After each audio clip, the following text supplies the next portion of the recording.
Assalamualaikum warahmatullahi wabarakatuh. Nama saya Alisha Najwa Sayanis, kelas 6A. Saya akan mempresentasikan tugas praktek mata pelajaran IPA, yaitu tentang tata surya.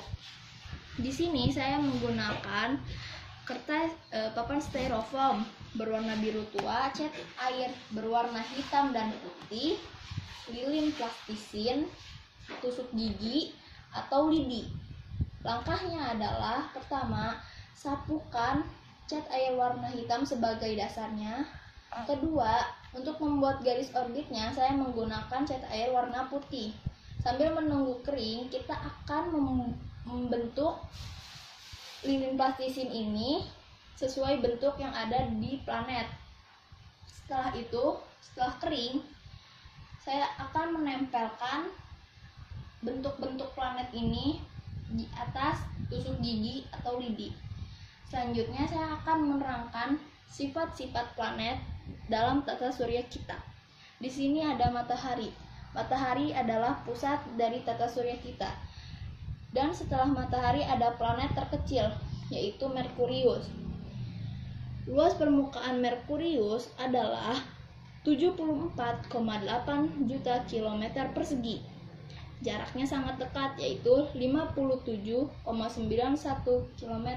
juta kilometer. Dan kedua ada planet Venus. Planet Venus ini memiliki luas permukaan sekitar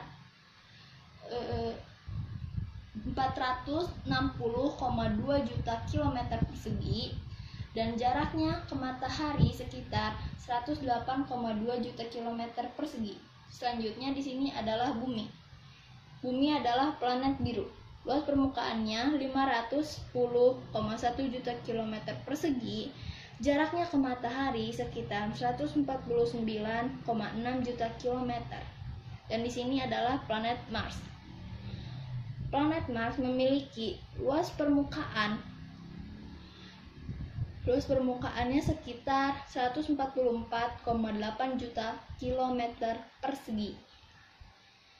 Dan jaraknya ke matahari adalah 227,9 juta kilometer persegi.